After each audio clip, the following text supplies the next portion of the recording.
Salam alaikum, Matali Dazoul, bonjour. Bon, la chaîne de 2023 va tout commencer tout à l'heure. Il est 18 heures aujourd'hui, le 13 janvier. Donc avant que la cérémonie ne commence, je lance cette petite vidéo puisqu'il y a eu encore un énième rebondissement. Donc le Maroc ne viendra pas finalement. Alors, on voit que, alors je prends le desk.ma, qui est un site totalement anti-Algérie, donc comme ça on va pas dire que je mens ou quoi que ce soit, que j'invente des informations. Donc Chan 2023, alors on va commencer par cet élément qui est super important. Suite à sa demande d'autorisation d'un vol RAM de Rabat vers Constantine, la fédération marocaine a été informée en date du 22 décembre par la CAF qu'il y avait un accord préalable. Donc ce qui veut dire que discrètement, avant le 22 décembre, l'Algérie avait donné son accord à la CAF pour un vol du Maroc, donc avec même la rame, vol direct, pour arriver sur Constantine malgré la fermeture de l'espace aérien. C'est le communiqué marocain qui le confirme. 22 décembre, ils ont eu un accord de la CAF. Ensuite, là, c'est Express, donc encore plus anti-Algérie, donc on ne pourra pas nous taxer de fake news. Qu'est-ce qu'ils disent, eux? Ils disent que la CAF, donc Motsepe, qu'est-ce qu'il a dit hier en conférence de presse? Il a dit que, en fait, tout allait bien après la demande préalable de la CAF aux autorités algériennes de permettre aux Marocains de venir directement donc, en Algérie, avec un vol direct, donc l'Algérie avait bel et bien accepté, mais que ça s'est compliqué lors du communiqué du Maroc, qui date, lui, du 27 décembre. Donc, on résume. Avant le 22 décembre, ils avaient un accord de l'Algérie, discrètement, sans faire de bruit, rien du tout. Et eux, ils se sont empressés, le 27 décembre, de faire un communiqué pour exiger le vol direct, alors qu'ils l'avaient déjà l'accord. On voit ici le courrier de l'Atlas, donc toujours un journal marocain, qui, 28 décembre, le Maroc exige l'ouverture de l'espace aérien, alors qu'ils savaient que l'Algérie leur avait donné l'accord à la CAF. Pourquoi ont-ils fait ce communiqué à ce moment-là? C'est ce communiqué qui a tout compliqué. Alors que tu sais que tu allais venir tranquillement en Algérie avec ton avion RAM en vol direct et tout ça, pourquoi tu te l'es joué? J'exige l'ouverture de l'espace aérien. Et c'est là que l'Algérie apparemment a tout bloqué. Elle a dit, bon bah si c'est comme ça, vous venez par la Tunisie ou comme vous voulez, mais votre avion RAM ne viendra pas directement. C'est exactement ce qui s'est passé. Donc le Maroc, dès le départ, ne voulait pas venir. Il a fait ce communiqué, sachant que ça bloquerait toute l'affaire. Alors, suite à ça, donc, tout plein de cinéma, beaucoup de polémiques, etc. Tout ça, c'est contre la CAF à la fin du compte. C'est pas contre l'Algérie que ça porte préjudice. Vous allez le voir à la fin.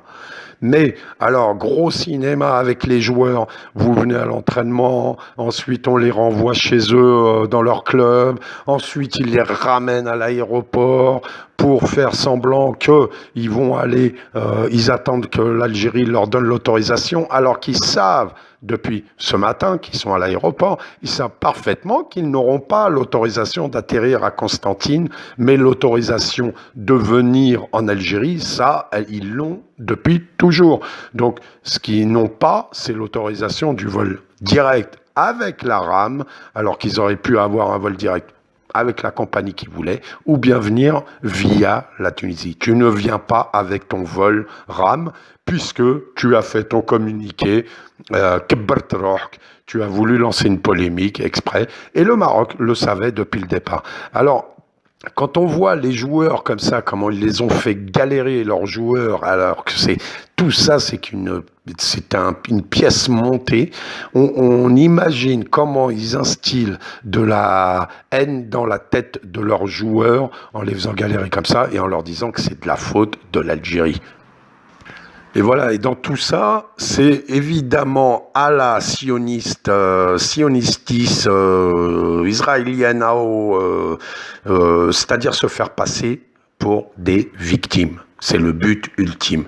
Donc là, ce matin, ce vendredi, le président Fouzi Lekja, comment il a réagi à sa non-participation à l'aéroport, sachant que de toute façon son avion ne décollerait pas, tout ça, ils ont fait tout ce cinéma de mettre leur avion, d'être prêts à décoller avec les joueurs et tout ça, parce que, comme on va le voir juste après, ils savaient que Motsepe et Infantino viendraient ce matin au Maroc, ils les ont rencontrés à l'aéroport, on verra ça juste après. Donc, sa déclaration, il est vraiment déplorable de priver les jeunes joueurs qui se sont préparés pendant un mois de participer à cette compétition sportive africaine.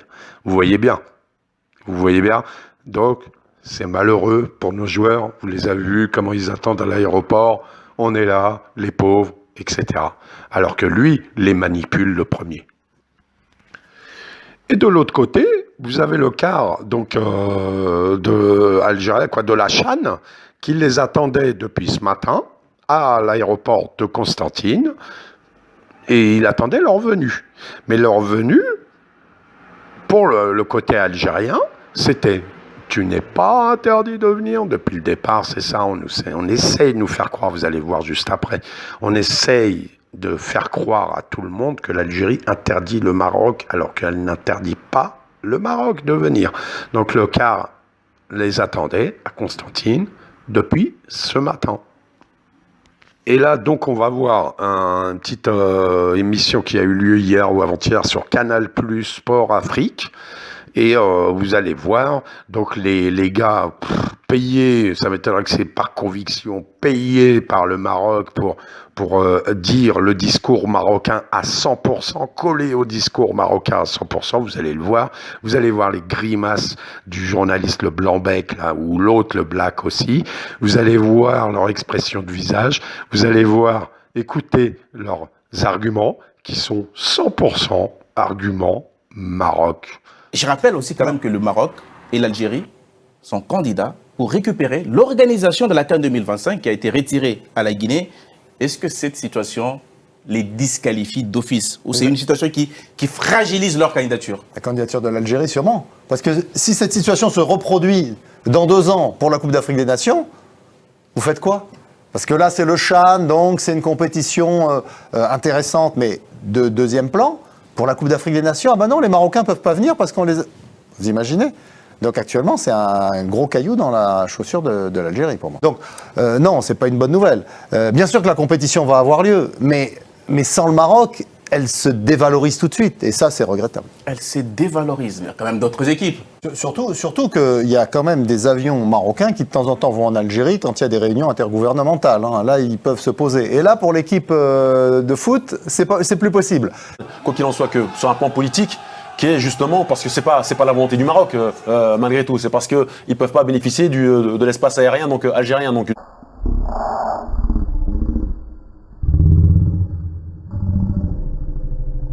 Salut ma famille, c'est Chronet là, j'espère que vous allez bien. Bon, ça fait plusieurs jours que ça en parlait, c'était une rumeur qui était de plus en plus insistante, et là c'est officiel. Donc le Maroc va boycotter ce championnat d'Afrique 2023. Que ce soit du côté marocain, parce que c'est vrai qu'ils ont gagné des points pour organiser la prochaine Coupe d'Afrique, en poussant l'Algérie à l'erreur. Après d'un autre côté, c'est vrai que quand on sait que ces deux pays veulent peut-être organiser la Coupe d'Afrique qui aura lieu dans 2 ans, je pense que là, le Maroc a fait indirectement perdre des points aux Algériens. Parce qu'il faut savoir que dans le règlement de ce genre de compétition, c'est totalement interdit de refuser l'accès à un pays qui est qualifié à ta compétition. Vous avez entendu le petit jeune de Chronique de l'Atlas, pareil, même version, etc. On a compris le but, etc. Là, vous voyez donc Infantino qui était ce matin avec Motsepe au Maroc, et vous voyez les gars comment ils se lèchent les babines en présence d'Infantino, sauf qu'Infantino, lui, il a parlé dans cette partie de son intervention juste de la Coupe du Monde des clubs.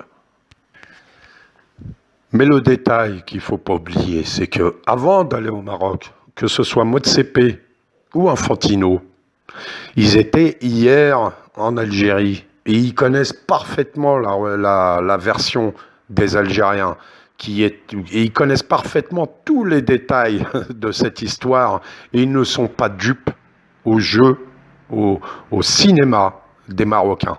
Et eux, Ils peuvent faire croire à l'opinion publique, parce que c'est vraiment toute l'opération, c'est ça, vous l'avez vu avec Canal+, etc., etc. Mais ils ne peuvent pas faire croire ça aux décideurs. Voilà. Là, on va finir, on va regarder, c'est l'intervention de Motsepe ce matin au Maroc, hein, à l'aéroport aussi. Vous allez voir que la tête de Lekja, il se lèche pas les babines avec grand sourire comme il était en présence d'Infantino.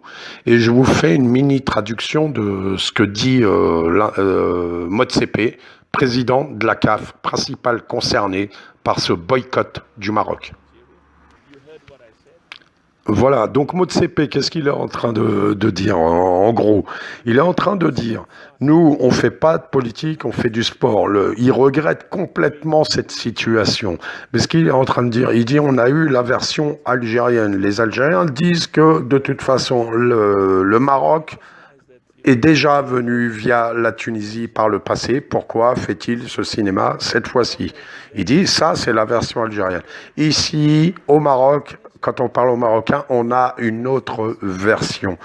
Et il conclut en disant que quoi qu'il en soit, les règles, elles vont être revues, les règles par rapport à ces situations-là. Est-ce que la CAF doit obliger un État parce que c'est pas dans les textes jusqu'à maintenant, est-ce que la CAF doit obliger un État à accorder directement un vol régulier, un vol direct, etc., etc.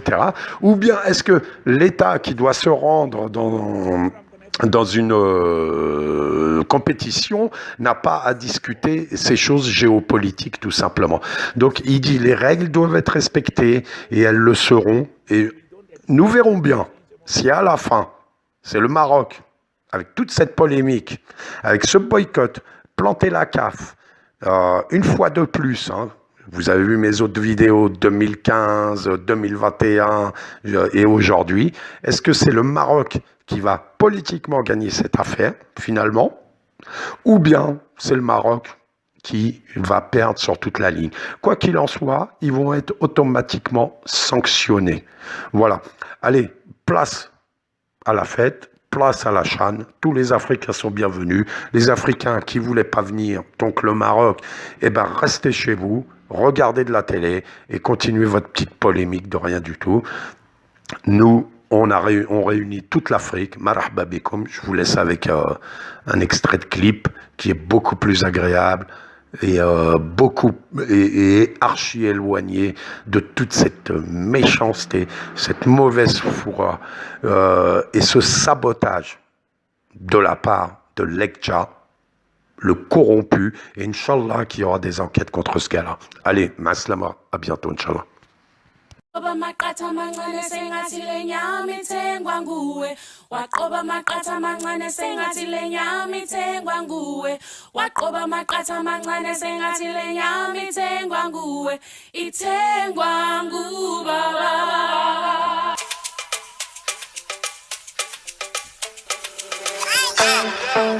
International, from Algeria to all Africa, you know how we do.